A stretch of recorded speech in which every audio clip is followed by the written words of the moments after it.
Republicans cheer Obama as dictator. Earlier this week, President Barack Obama announced the unprecedented step to make numerous appointments to high office without the approval of the Senate. In particular, Obama's appointment of Richard Cordray to head the Consumer Financial Protection Bureau was a direct violation of Article 2, Section 2 of the U.S. Constitution, which states that such appointments cannot be made without Senate confirmation unless the Senate is in recess, which, of course, it isn't at the moment. Now, voices from across the political spectrum have denounced this unconstitutional move with vitriol. Ron Paul likened Obama to a dictator. Senator John McCain labeled it, quote, an absolute abuse of power. Congressman Dan Burton accused Obama of acting, quote, in direct dereliction of his oath to the American people to protect and defend the Constitution. But perhaps the most shocking aspect to this story is that when Obama told the crowd on Wednesday, quote, I refuse to take no for an answer, in acknowledging that he resorted to dictatorial actions to prevent the Senate from blocking the appointment, the audience responded by clapping and cheering. That's right, Americans clapping and cheering for the destruction of their own constitutional system. But that's just the tip of the iceberg. Check out this compilation of clips where the audience also whoops, hollers and applauds Obama for suggesting that he take on the role of dictator and bypass Congress altogether. That would have created this commission. So I'll issue an executive order that will allow us to go forward, because I refuse to pass this problem on to another generation of Americans.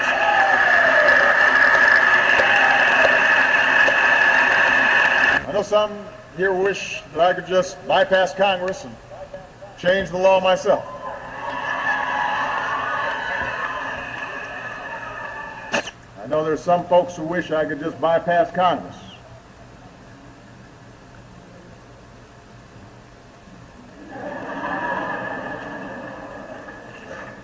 I can. Now, I know some people want me to bypass Congress and change the laws on my own. Believe me. And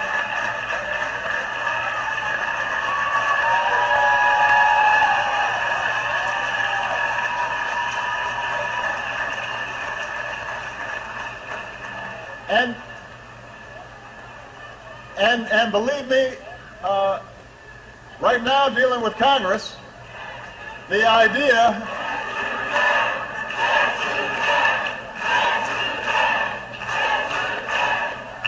But believe me, the idea of doing things on my own is very tempting. So there you have it. Not only is the Obama administration flagrantly violating the Constitution and announcing it publicly, and of course Nancy Pelosi says she's, quote, proud and very glad about what Obama is doing with these appointments, but these Obamanoid cult followers are openly urging the president to assume dictator status. That's what the most frightening aspect about this whole controversy is. Now, moving on to our next story, Iran war games set to coincide with US-Israeli drill. Just days after the end of the previous round of war games, Iran has announced that it intends to launch a massive new naval exercise in the Strait of Hormuz, a key oil choke point, in a few weeks' time.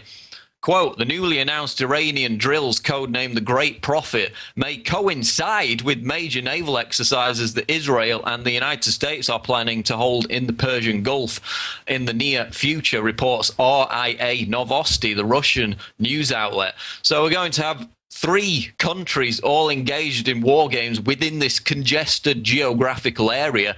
And this, of course, arrives after the US provocatively sailed the John C. Stennis warship through the Strait of Hormuz at the height of Iran's previous round of war games just about around a week ago, an incident that prompted Iran to fire off test missiles and warn the US ship not to re-enter the Persian Gulf. And of course, this is all ongoing amidst the EU's oil embargo threat and the financial attack on Iran's economy, which has already devalued their currency by 10%. Now, on the face of it, the threat of something going awry amidst two major overlapping war games is, of course, a distinct possibility. But let's not forget the aftermath of the last major naval confrontation between the United States and Iran in that very region. Of course, it occurred 4 years ago in January 2008 when the US announced it had been, quote, moments away from firing on an Iranian patrol boat that had allegedly threatened to attack a US warship in the Strait of Hormuz. And the tape of the threat, of course, later turned out to be dubious. The New York Times reported that the broadcast did not come from the Iranian ship. But what's interesting is that, according to Pulitzer Prize-winning journalist Seymour Hersh, the incident led to a discussion in Vice President Dick Cheney's office about how to start a war with Iran by launching a false flag attack at sea. The January Strait of Hormuz incident taught Cheney and other administration officials, quote, if you get the right incident, the American public will support it, Hersh said. Quote, there are a dozen ideas proffered about how to trigger a war. The one that interested me most was, why don't we build, in our own shipyard, build 4 or 5 boats that look like Iranian PT boats, put Navy SEALs on them with a lot of arms, and next time one of our boats goes to the Strait of Hormuz, start a shoot-up. Might cost some lives. Now, the plan was ultimately rejected because it would have cost American lives, but the potential for a similar scenario to arise in the Strait of Hormuz amidst all these war games, whether real or manufactured, remains a very real threat, especially given the amount of warships, US warships, that are either already in the Fifth Fleet region or are on their way there at the moment. So given the fact that the Obama administration's foreign policy of preemptive warfare has mirrored that pursued by the Bush administration, the potential for a stage-managed provocation to create a pretext for an attack on Iran during this next round of naval war games is clear. Moving on to economic news now. Media celebrates bogus job numbers. Now, we've had new jobs figures out today that were celebrated by the mainstream media as a sign of the recovering US economy. 200,000 new workers were added to the payroll in December, reports Bloomberg, a figure that beat expectations of 150,000. And the corporate press instantly fell about themselves with glee about how this contradicted the doommongers for daring to suggest that the recovery is in fact non-existent, as many of the guests on this show have done. However, as Zero Hedge reports, the 200,000 figure is completely phony.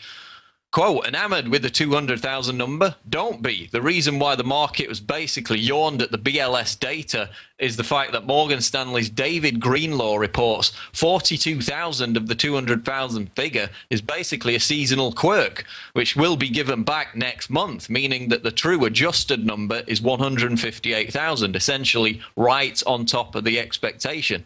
From David Greenlaw, quote, some of the strength in this report should be discounted because of a seasonal quirk in the courier category of payrolls, e.g. FedEx, UPS. Jobs in this sector jumped 42,000 in December, repeating a pattern seen in 2009 and 2010. We should see a payback in the next month's report. So basically, they've had a seasonal uptick of 42,000 members in these delivery industries. That's going to be given back next month. It's going to be taken away from the figure. But the corporate media has dishonestly included it in the final total to make it look as if everything's hunky-dory. And of course, we know that any jobs figure is fundamentally flawed because it fails to take into account the thousands of Americans each month who give up looking for work altogether. They're not included at any point in the final number given in these jobs figures. Moving on. Steve Watson reports on Infowars.com, Iowa officials deny vote count error, reports as rumor, innuendo, allegation. GOP officials in Iowa have dismissed reports circulating online that there was a significant flaw in vote counting during Tuesday's caucuses and have ruled out the possibility of overturning the results.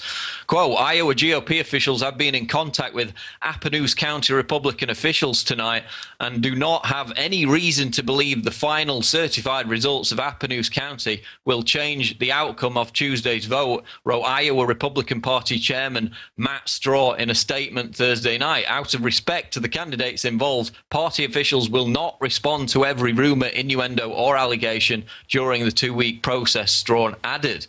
And the statement came in response to claims of discrepancies by a Ron Paul supporter in Appanoose County who told an Iowa TV station that he believes there was a 20-vote discrepancy in the numbers he recorded from his caucus and the numbers that the Iowa Republican Party reported. Quote, when Mitt Romney won Iowa by 8 votes and I've got a 20-vote discrepancy here, that right there says Rick Santorum won Iowa. Edward True told KCCI TV, not Mitt Romney. So we have a situation in Iowa where there's no requirement to show any form of ID before you vote, meaning the candidates backed by the most money can have people voting multiple times over and over again. And this whistleblower, as you heard in the clip, said that there were only 53 in attendance at the caucus, and yet the Republicans are claiming there were 79 votes. Something doesn't add up, quite literally. But Santorum's campaign and the Republican establishment have just shrugged it off and told everybody to move along. Now, in this case, it was Santorum that was cheated, but Ron Paul could have easily had the same thing happen to him. We know that last election in 2008 in New Hampshire, an almost identical situation happened to Ron Paul.